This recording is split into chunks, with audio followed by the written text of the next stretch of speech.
അസ്സലാമു അലൈക്കും വറഹ്മത്തുള്ളാഹി. ബിസ്മില്ലാഹ് വസ്സലാത്തു വസ്സലാമു അലാ റസൂലില്ലാഹി വഅലാ ആലിഹി വസഹ്ബിഹി അജ്മഈൻ. സൂറത്തു സബ 47 മുതലാണ് എടുക്കേണ്ടത്.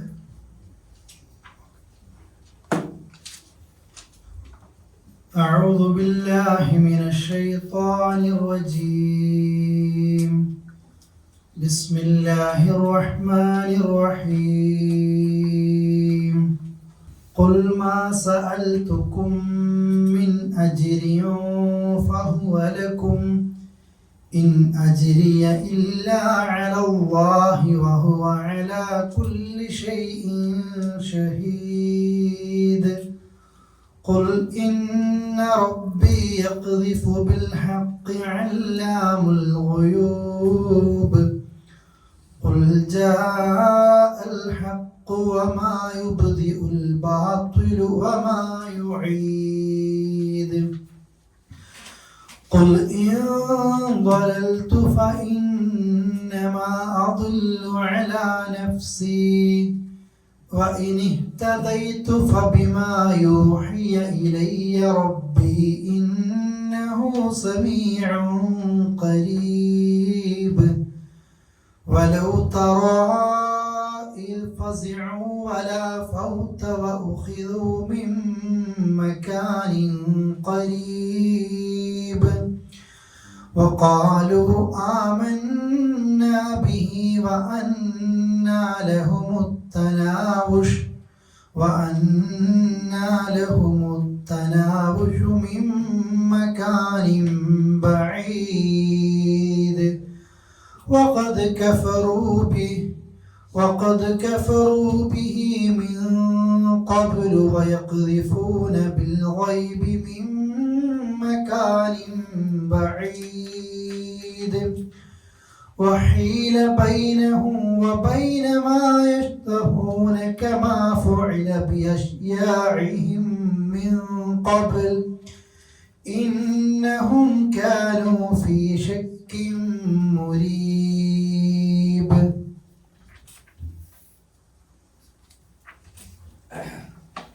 أعوذ بالله من الشيطان الرجيم.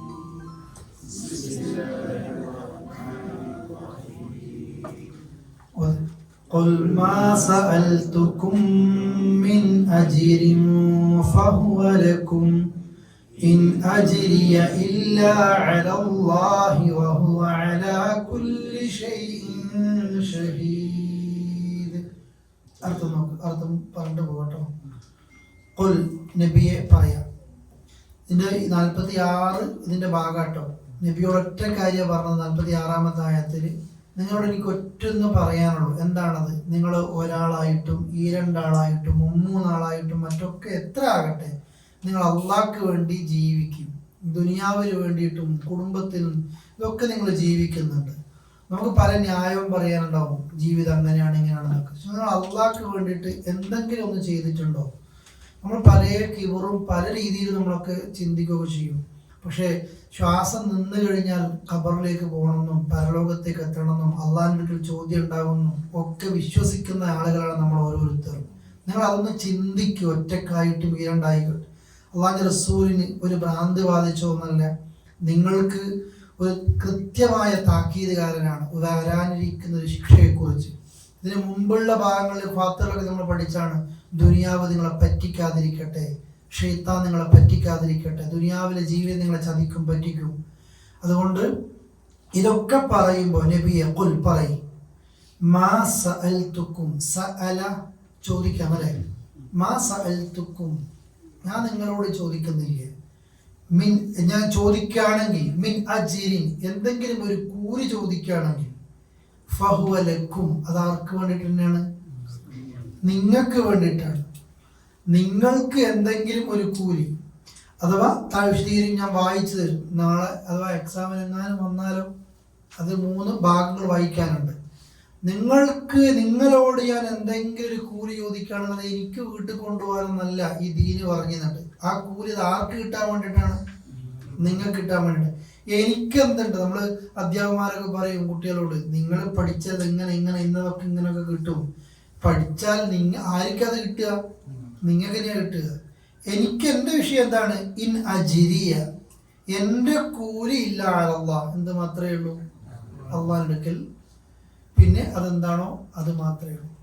നമ്മളും ദീന് പറയുന്ന ആളുകളൊക്കെ ഇന്ന് പുച്ഛിക്കാനും കളിയാക്കാനും നമ്മളെ രീതിക്ക് ഒരു ഇസ്ലാമിക പള്ളിയിൽ നിന്നാകട്ടെ എന്ത് പറയുകയാണെങ്കിലും കളിയാക്കാനും കൂടെ ചിരിക്കാനും ഒക്കെ എല്ലാവരും ഉണ്ടാവും കേട്ടോ. നമ്മളെ നാമൊന്നും അങ്ങനെ ഒരുപാട് വന്നിട്ടുണ്ടാവും, പഠിച്ചും പോകട്ടെ. പക്ഷേ ആ വിഷയത്തിൽ എന്തെങ്കിലും ഒരുത്തം നന്നായിട്ടുണ്ടെങ്കിൽ അതവനിക്ക് കിട്ടുക എന്നതല്ലാതെ ദഅവത്ത് നടത്തുന്ന ആളുകളുടെ കൂലി അതാര് കൊടുത്തോളും? അത് അല്ലാഹ് കൊടുക്കും. വഹുവ, അവൻ അലാ കുല്ലി ഷൈഇൻ, എല്ലാ കാര്യത്തിലും ഷഹീദ്, സാക്ഷിയാണ്. എല്ലാത്തിലും സാക്ഷിയാണ്. നമ്മൾ ക്ലാസ് കേട്ട് പോകുമ്പോൾ എപ്പോഴെങ്കിലും ഒക്കെ ചിന്തിക്കുക, ഞാൻ അള്ളാഹ്ക്ക് വേണ്ടിയിട്ട് തൊട്ട് മുമ്പിൽ നിൽക്കണം എന്ന് പറഞ്ഞതുപോലെ ഞാൻ പടച്ചോൻ്റെ അടുത്ത് നിൽക്കുന്ന ഒരവസ്ഥയും അള്ളാഹ്ക്ക് വേണ്ടി ദുനിയാവിൽ ജീവിക്കുന്ന ഒരവസ്ഥയും, ഇത് രണ്ടും നിങ്ങൾ അള്ളാഹ്ക്ക് വേണ്ടി നിൽക്കുക എന്ന് പറഞ്ഞു. സ്വർഗം കിട്ടുന്ന വിഭാഗത്തെ കുറിച്ച് പറഞ്ഞു, വഅമ്മാമൻ ഖാഫ മഖാമ റബ്ബി വനഹൻ നഫ്സ അനിൽ ഹവാ ഫഇന്നൽ ജന്നത ഹിയൽ മഅവ.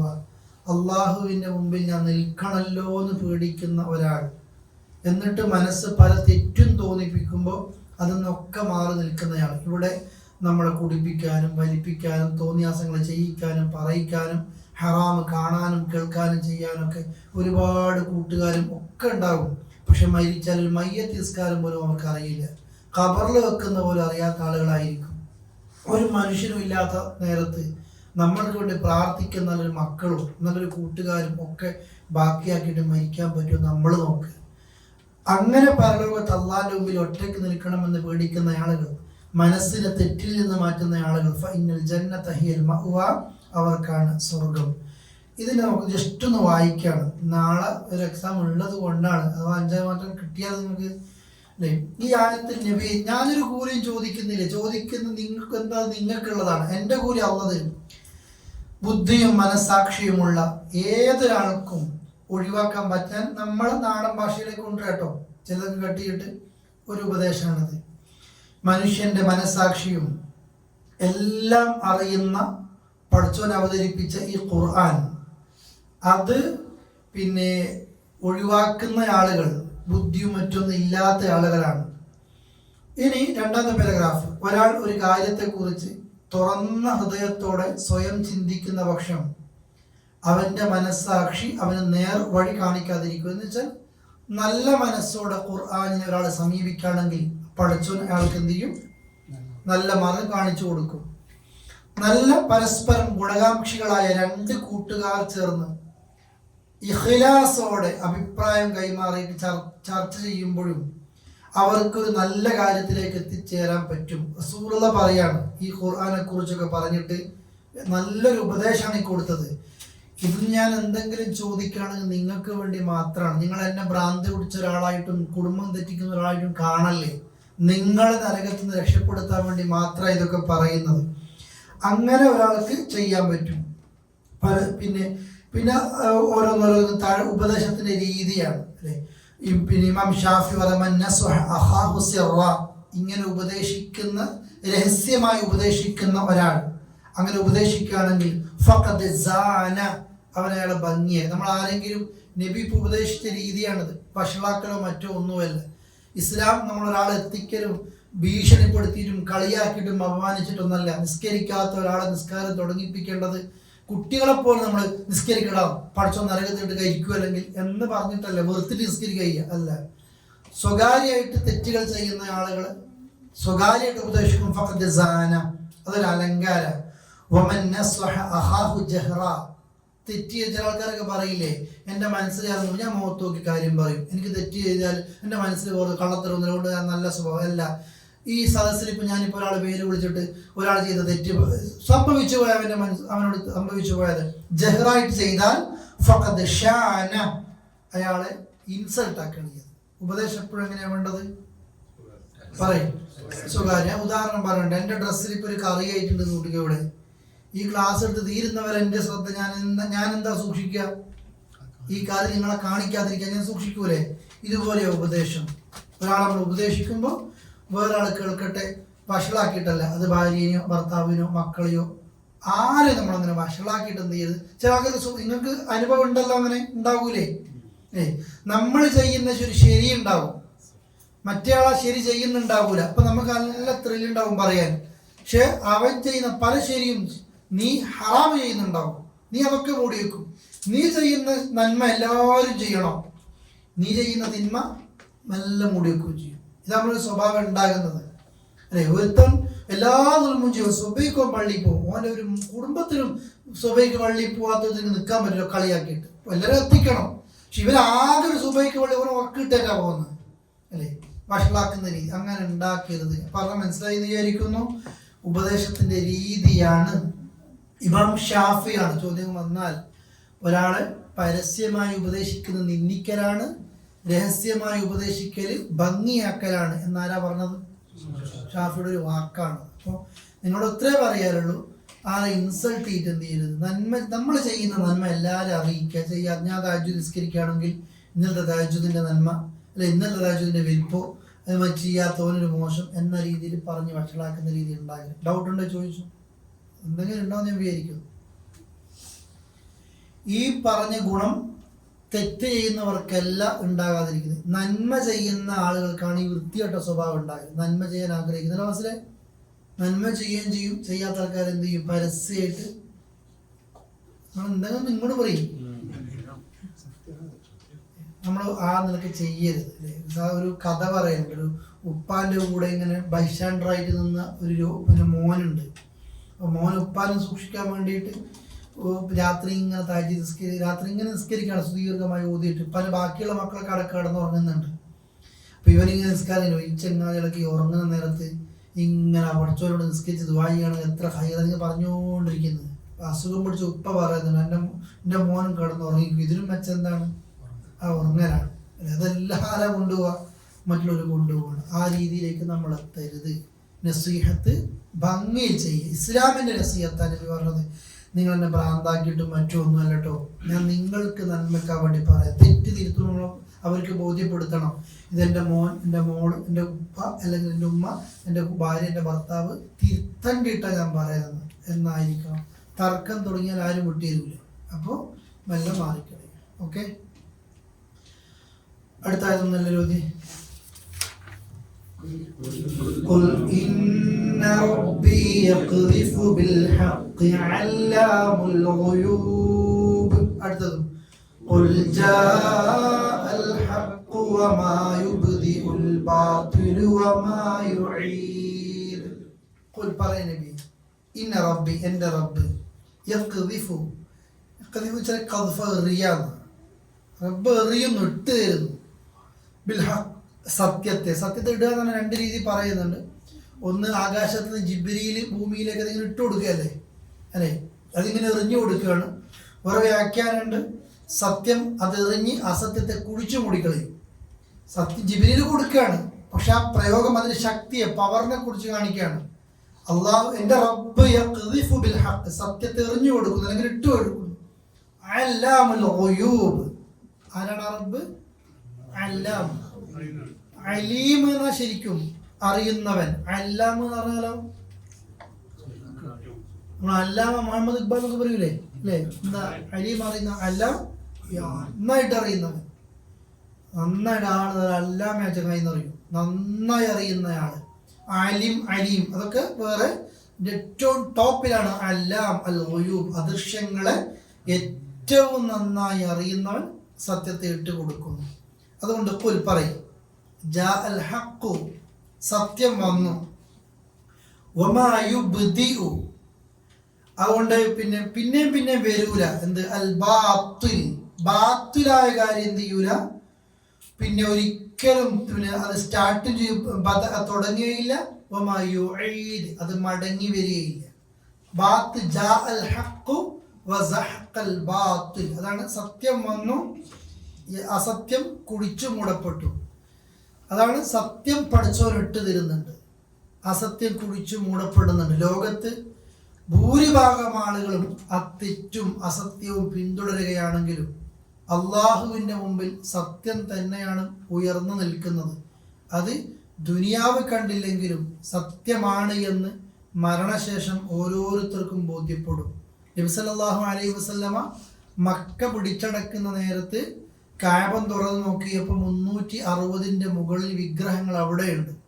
അള്ളാഹനെ മാത്രം ആരാധിക്കണം അതിനുവേണ്ടി ഉണ്ടാക്കപ്പെട്ട കഅബയിൽ. അത് പുനർനിർമ്മാണം നടത്തിയത് കഅബ പണ്ടേയുണ്ട്. ഇബ്രാഹിം നബി അല്ല കേട്ടോ കഅബ ഉണ്ടാക്കിയത്. ഇസ്മായിൽ നബിയോ ഇബ്രാഹിം നബിയോ അല്ല. ഭൂമി ലോകത്ത് ഇന്ന ഔവല ബൈത്തിൻ വുദിഅ ലിന്നാസ്, ഭൂമിയിൽ ആദ്യമായി പടച്ചോൻ ആരാധിക്കാൻ നിർമ്മിക്കപ്പെട്ട ഭവനം ഏതാണ്?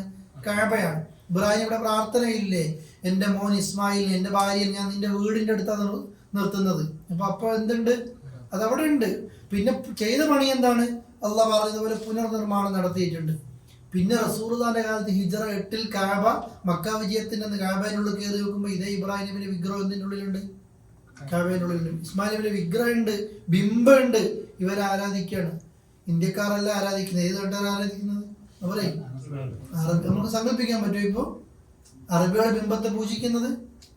ഉറപ്പായിട്ടും. എന്നാൽ ഈ സംഭവം അറബിയക്കിന് വരൂലേ? ഇപ്പൊ ഇതൊന്നും കാണുമ്പോൾ പേടിക്കണ്ട, ഖിയാമത്ത് നാളെ സംഭവിക്കൂല. ഹത്താ തഅബുദൽ ഔഥാൻ, ബിംബങ്ങളെ ആരാധിക്കുന്നവന്റെ കൗമ്. ലാത്ത വൽ ഉസ്സ, ലാത്തയും ഉസ്സയും ആരാധിക്കപ്പെടുന്നവരെ. മുശ്രിക് ഹത്താ തൽഹഖ ഖബാഇൽ മിൻ ഉമ്മതി ബിൽ മുശ്രിക്കീങ്ങളോട് ചേരുന്നത് വരെ. ആര്? ഈ സമുദായം. ഇതൊക്കെ ഇവിടെ ഉണ്ടോ ഇവിടെ ഉണ്ടോ? അപ്പോൾ റസൂലുള്ളാഹി പറയാണ്, നബിയെ പറഞ്ഞേക്ക്, സത്യമാണ് അള്ളാഹ് എറിഞ്ഞു കൊടുത്തത്. ബാത്തുലിന് സ്റ്റാർട്ടിങ്ങും ഇല്ല എൻഡിങ്ങും ഇല്ല. എന്ത് ലോകത്ത് നീ തിന്മകൾ കൂടുതലായി കണ്ടാലും ഇസ്ലാമിന് എന്തോ കുറവുണ്ടോ മറ്റോ ഒന്നും വിചാരിക്കണ്ട. അവസാനം വിജയിക്കുന്നത് തന്നെയായിരിക്കും, സത്യം തന്നെയായിരിക്കും. അത് ഓരോരുത്തർക്കും. ഇനി അതിൽ അസത്യത്തിൽ നിൽക്കുന്ന രീതിയൊന്നും. ഇതിന് നേരെ ഓപ്പോസിറ്റ് ഹദീസ് വന്നിട്ടുണ്ട് കേട്ടോ. ഇതൊക്കെ ഉണ്ടെങ്കിലും ഭൂമിയിലെ എല്ലാ കുടിലിലും കൊട്ടാരത്തിലും ഇസ്ലാമിന്റെ സന്ദേശം, മുസ്ലിമാകുമെന്നല്ല, ഇസ്ലാമിന്റെ സന്ദേശം എത്താതെയും എന്ത് ചെയ്യൂല, ഖിയാമത്ത് നാളെ സംഭവിക്കുന്നതല്ല.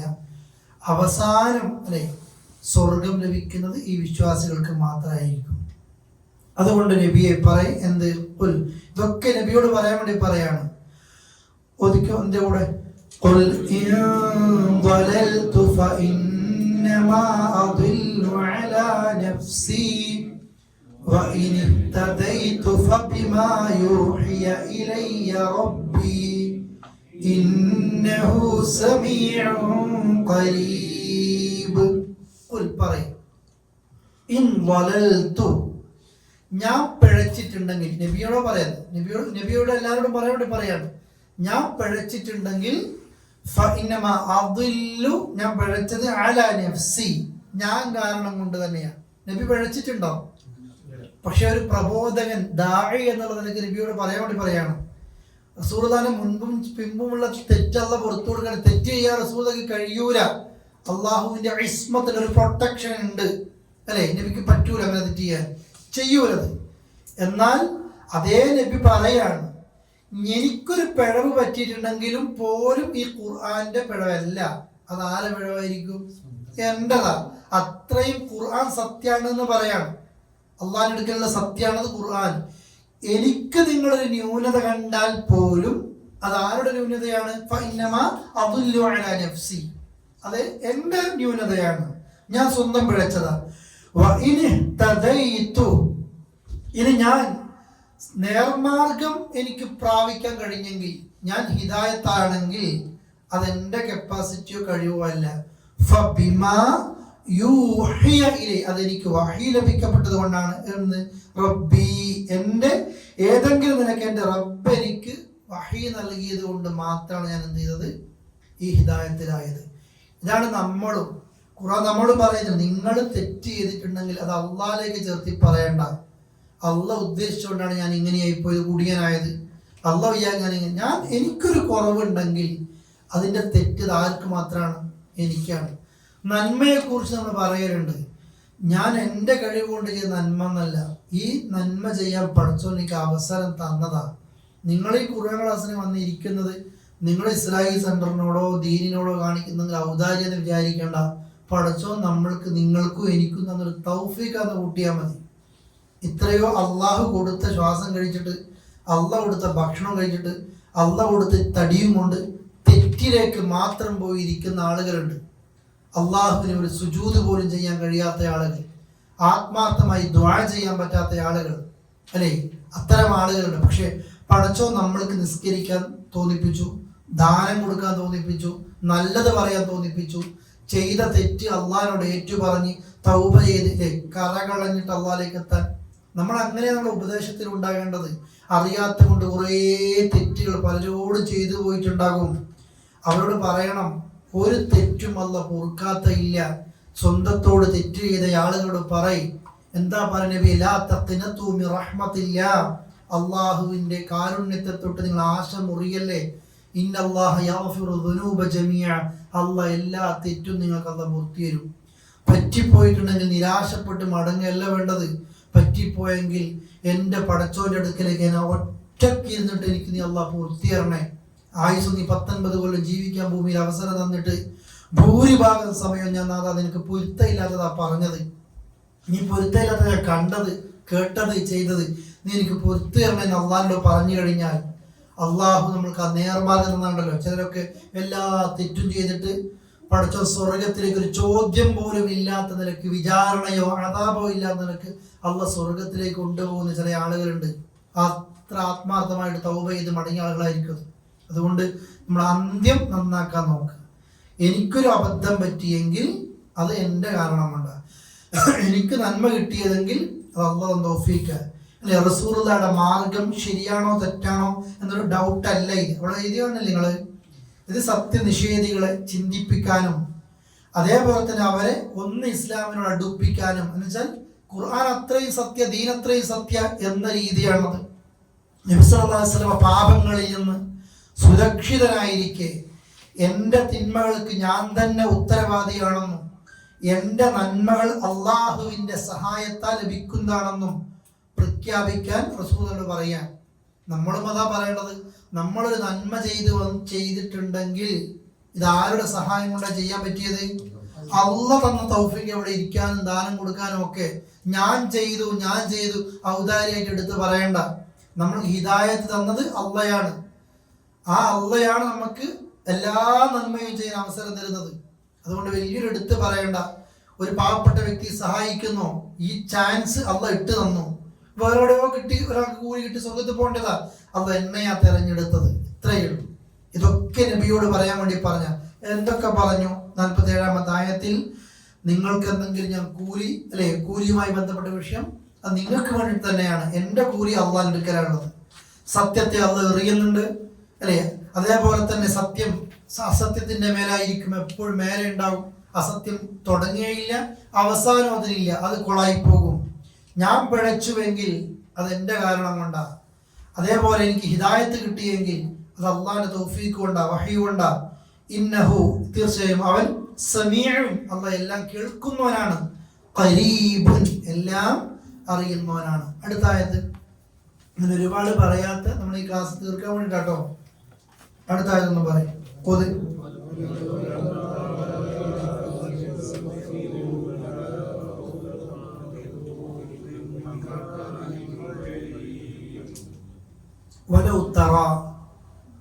നബിയെ, ഇവിടെ നബിയെ വിളിച്ചു പറയാ, നബിയെ നിങ്ങൾ കണ്ടിരുന്നുവെങ്കിൽ, ഇത് പേടിക്കുന്ന അവസ്ഥ, പേടിച്ച് വറക്കാന്ന. മയ്യത്ത് കബറടക്കി കഴിഞ്ഞ് നമ്മൾ പ്രാർത്ഥിക്കലുണ്ട്, അല്ലാഹുമ്മ ആമിൻഹു. എന്തോ അങ്ങനെ പോയിട്ടുണ്ടല്ലേ, എന്താണത്? ഫസ പേടിയുന്ന, എല്ലാ പേടിക്കുന്ന അവസ്ഥയിൽ നിന്നും ആമിൻഹു, നീ അവന് നിർഭയത്വം കൊടുക്കും പഠിച്ചോനെ. എപ്പോ പേടിക്കുന്ന അവസ്ഥ ഖബറിൽ വരൂലേ? അത് തന്നെ പ്രാർത്ഥിക്കണമെന്നില്ല കേട്ടോ. അത് നബി പഠിപ്പിച്ച പ്രാർത്ഥനയൊന്നല്ല. നമ്മൾ തിരിച്ചുന്ന തസ്ബീത്ത്, നമുക്ക് എന്തും നമ്മളെ ഭാഷയിൽ പ്രാർത്ഥിക്കുക, ഇഷ്ടമുള്ളൊക്കെ പ്രാർത്ഥിക്കുക. തസ്ബീത്തുകളെന്നാണ് പറഞ്ഞത്. അപ്പൊ ആരോ ഉണ്ടാക്കിയ നല്ലൊരു ഭാഷ, അതിങ്ങനെ ഫോളോ ചെയ്ത് പോകുന്നതേ ഉള്ളൂ. ഏതും പ്രാർത്ഥിച്ചു പോയി.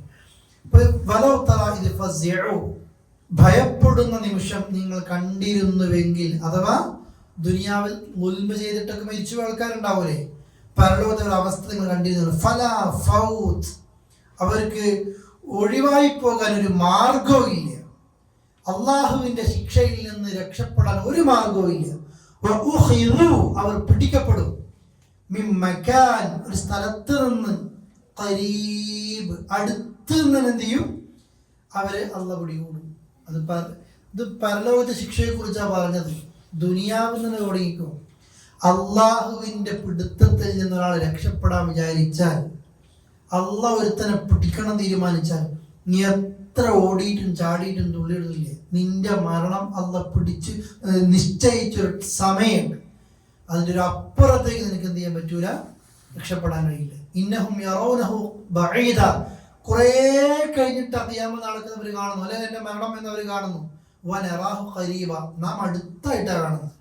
നാം അടുത്ത അല്ലേ, നിങ്ങൾ കണ്ടിട്ടില്ലേ? ഇപ്പോൾ നമ്മൾ ബസ്സിൽ നിന്ന് ഉംറയ്ക്ക് പുറപ്പെട്ടു. ആ ബസ്സിൽ ഇന്ന് 29-ാം തീയതി എക്സിറ്റ് അടിച്ചു പോകുന്നൊരു സഹോദരനുണ്ട്. നമ്മുടെ സെൻറ്ററിൽ എല്ലാ ക്ലാസ്സിലും ഇപ്പോൾ ഇവിടെ ഇരിക്കേണ്ടതാണ്. 29-ാം തീയതി എക്സിറ്റ് അടിച്ചു പോവാണ്. പോകുന്നതിന് മുമ്പ് ഒരു സാധാരണ പണിക്കാരൻ്റെ ആഗ്രഹം ഒരു ഉംറ കഴിഞ്ഞിട്ട് പോകുക എന്നുള്ളതാണ്. ഉംറയ്ക്ക് പോകുമ്പോൾ ഇന്നലെ കരഞ്ഞിട്ട് വിളിക്കണം, ഉസ്താദ് എൻ്റെ വൈഫ് മരിച്ചു അല്ലേ. അള്ളാഹ് നമുക്കറിയില്ലേ, ഇവിടുത്തെ അഷ്റഫ് ഖാൻ്റെ വൈഫ് മരിച്ചു പോയി, ഹോസ്പിറ്റലിൽ അഡ്മിറ്റായി, ചികിത്സ കഴിഞ്ഞിട്ട് തിരിച്ച് വീട്ടിലേക്ക് പോയി. വേറൊരു അവസ്ഥ വന്നപ്പോൾ നോർമൽ കേസിൽ ഹോസ്പിറ്റലിൽ പോയി. 3 ദിവസം മുന്നേ നാളെ ഡിസ്ചാർജ് ആകേണ്ടതാണ്. പക്ഷെ ഇന്നലെ രാത്രി എന്തായി പോയി, മരിച്ചു. ഇന്നത്തെ നാട്ടിലെത്തി വിളിച്ചു, അവരുടെ വിളിച്ചിട്ടുണ്ടായിരുന്നു. ഞാൻ പറയാണ്, ഇത്രയേ ഉള്ളൂ. വനറാഹു ഖരീബ്, അടുത്താഴ്ച ഉംറയെല്ലാം കഴിഞ്ഞിട്ട് ഇങ്ങനെ പോവുക.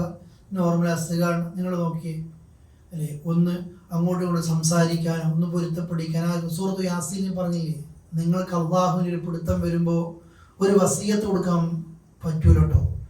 പഠിച്ചോനെ ഒന്ന് വീട്ടിലെത്തിച്ചു തരുമോ, ഞാൻ എല്ലാവരും ഒന്ന് സംസാരിച്ചിട്ട് നീ എന്നെ മരണം ഉറപ്പായി കഴിഞ്ഞാൽ ഞാൻ സംസാരിച്ചോട്ടെ, എന്നിട്ട് നീ എന്നെ കൊണ്ടുപോയിക്കോ. ഒരു സെക്കൻഡ് മുമ്പോട്ടും ഇല്ല പിന്നോട്ടും ഇല്ല. അതെല്ലാവരും മനസ്സിലാക്കുക. അതാ പേടിക്കുന്ന ഒരവസ്ഥയിൽ നിന്ന് രക്ഷപ്പെടാൻ ഖുർആൻ തന്നെ പറയുന്ന മരണത്തെ കുറിച്ചൊക്കെ അല്ലേ, നിങ്ങൾ ഏതൊരു മരണത്തിൽ നിന്ന് ഓടി ഒളിക്കുന്നത് പേടിച്ചിട്ടല്ലേ.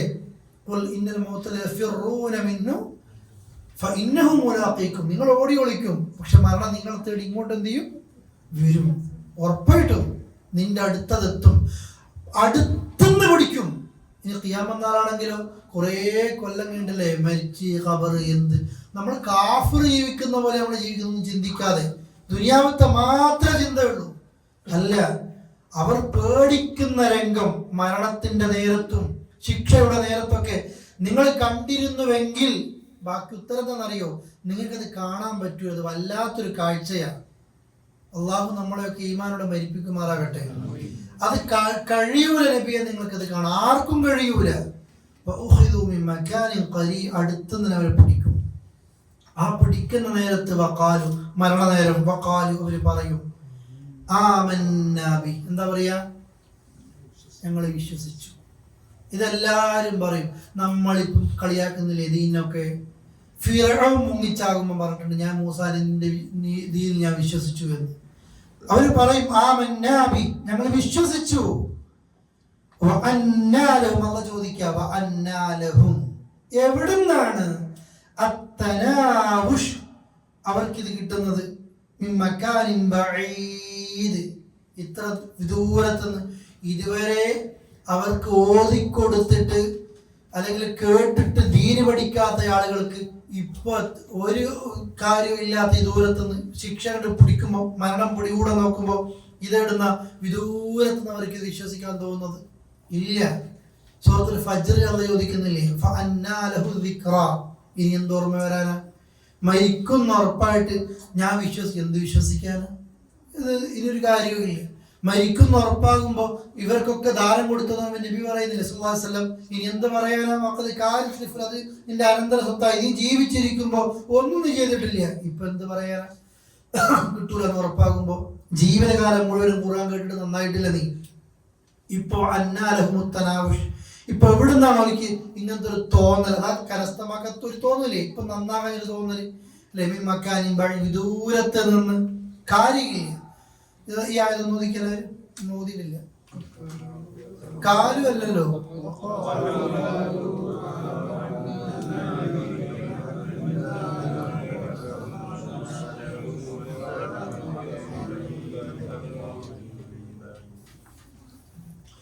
അടുത്ത ആയത്ത് وقد كفروا به من قبل ويقذفون بالغيب من مكان بعيد.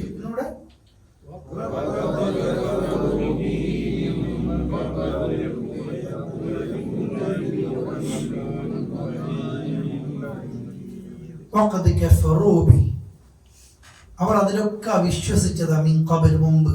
ഇപ്പൊ തൊട്ടുമുട്ടായിട്ട് ഇപ്പൊ ഞാൻ വിശ്വസിച്ചു എന്ന് പറയും, ശിക്ഷ കിട്ടും അല്ലെ, മരണം പിടികൂടുമ്പോൾ വിശ്വസിച്ചു എന്ന് പറയും. അള്ളാഹ് സത്യം പറഞ്ഞു തരാണ്, വഖദ് കഫറൂ ബിഹി, അവര് അവിശ്വസിച്ചിട്ടുണ്ടായിരുന്നു മിൻ ഖബൽ, എപ്പോ, മുമ്പ്. മരിക്കുന്നത് വരെ തോന്നിയച്ചായി ജീവിച്ച്, ഇപ്പൊരു തോന്നൽ നന്നായി ജീവിക്കണം. വയഖ്ദിഫൂൻ, അവരെറിഞ്ഞു അല്ലെ, ബിൽ ഗൈബി, അഥവാ ബിൽ ഗൈബി മിൻ മകാനിൻ ബഈദ്, മകാനിൻ ബഈദ് വിദൂരത്ത് നിന്നവരെന്ത് ചെയ്യാണ്, അവര് കാണാത്ത നിലക്ക് ഊഹത്തെ എറിഞ്ഞു.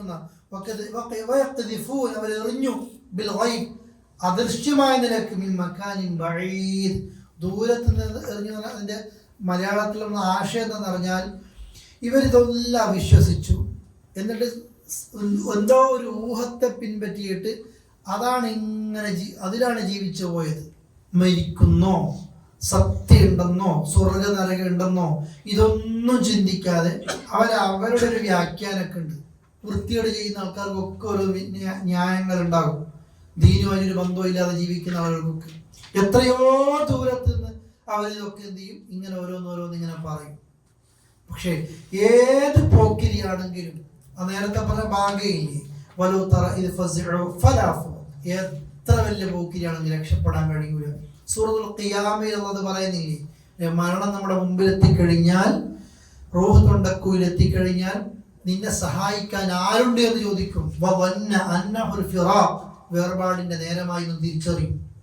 വൽതഫത്തി സാഖ് ബിസാഖ്, കാൽ കണങ്കാൽ മറ്റേ കണങ്കാലുമായി ചേർത്ത് വെച്ച് കൊടുക്കും.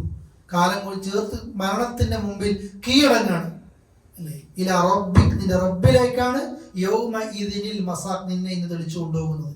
ദുനിയാവ് ഭയങ്കര പോക്കിരിയാണ്, പക്ഷെ അള്ളാഹുവിന് മുമ്പിൽ എത്തുമ്പോൾ പടച്ചവനെ പിടിച്ചു കഴിഞ്ഞു.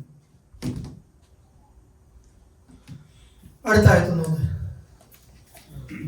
وحيل بينهم وبين ما يشتهون كما فعل بأشياعهم من قبل إنهم كانوا في شك مريب. സൗണ്ട് കേട്ടോ.